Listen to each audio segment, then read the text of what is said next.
Now on this channel, I don't cover political issues unless I can see how it relates to intersexual dynamics. So today's video is not about Kamala Harris or Donald Trump. It's about the light that this upcoming election is shining on the real problems in modern day relationships. Today, I have a video of a woman exposing this nasty dynamic that's taking place between men and women in this upcoming election. Let's check it out. Good morning, you guys. I hope that y'all's morning and week is off to a good start. I just wanted to touch on something that I noticed that I find very unfortunate.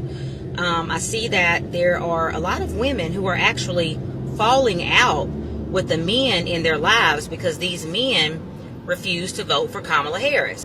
Their brothers, cousins, homeboys, uncles, like dads, like they are really mad at these men because these men refuse to vote for Kamala Harris. Now, this is something as men we've been talking about for quite some time. I remember the last election, Dr. Boyce Watkins came out and he started crying, just saying how proud he was of black men for standing up for what they believe in and standing up for their right to vote. So I say that to say, this is something that we're used to dealing with. Now, when I first heard this clip, I couldn't help but laugh at the irony. Women went from fighting for their right to vote to attempting to suppress men's right to vote. And you know, it's so interesting the methods that women are trying to use to suppress men's vote. I forget which campaign it was, but it was no voting, no vucking, something where it was basically saying girls was not going to sleep with men if you don't vote Democratic. These women are pulling out all the stops to get men to vote in the way that they think men should vote. That's what she's exposing right now. There's a famous Roman soldier by the name of Cato the Elder who's known for his profound wisdom. And he spoke about the reason that Rome fell. And this is what he said: "We have not kept our women individually under control.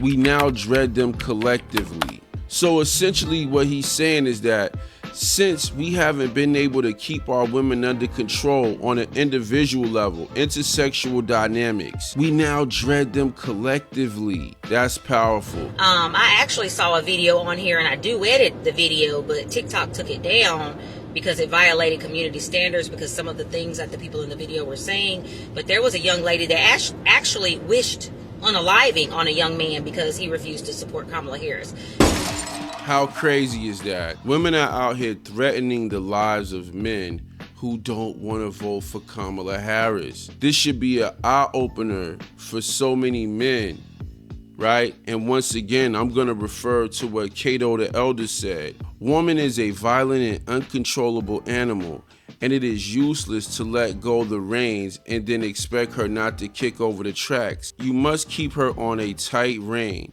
Women want total freedom, or rather to call things by their names, total license.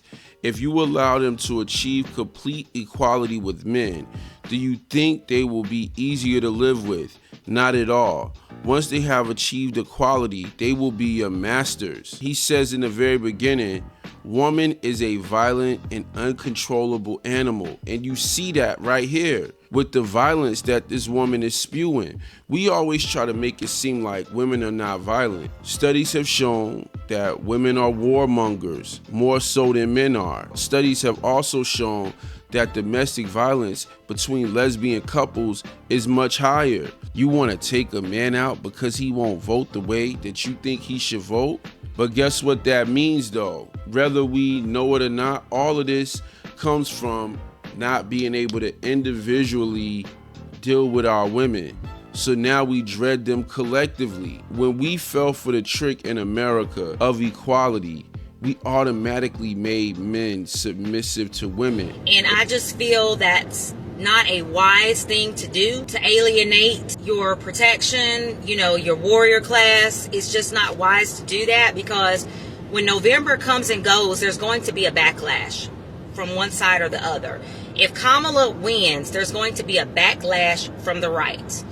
If Kamala loses, there's going to be a blame game from the left. So either way it goes, there's going to be a backlash, and frustration is going to be taken out on a particular archetype. Now, Kamala ain't worried about this because she's going to go back to being Indian. She's going to go back to being Indian and snuggle up with Doug and go back to sleep. That's what Miss Imhoff is going to do. But, and a lot of you women may say, well, that's fine. I don't need a man. I don't need a man to protect me. Cool. You know what I'm saying? If that's how you feel, you know, okay.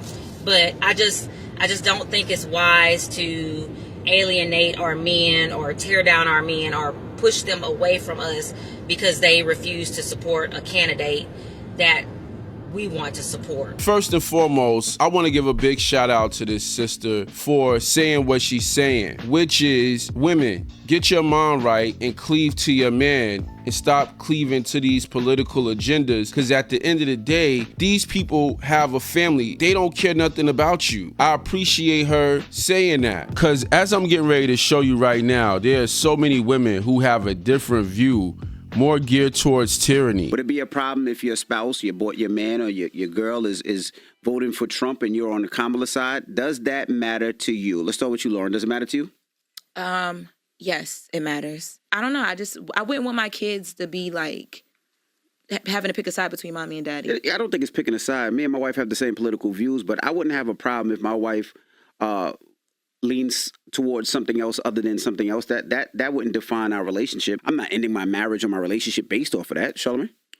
I wouldn't have a problem normally with my partner if we weren't on the same page politically. So you can hear the stark difference between men and women. A lot of men are like, I don't care who my wife vote for, but women are like, you need to vote for the person that I'm voting for because I wouldn't want to create confusion in our household. And so when you hear people like Envy say that wouldn't define our relationship, this is what a lot of blue pill men think, and they're wrong. Because your wife is going to define the relationship if you don't. I previously did a video on the family that prays, and I talked about William Cartwright and Andrea. And the relevance today. So just remember that pedestal that William Cartwright gave Andrea, it was temporary. And he took that pedestal away. So don't fall out with the people you love over Kamala Harris or any other political candidate. It's not wise, because at the end of the day, your loved ones, that's way more important. So anyway, be blessed.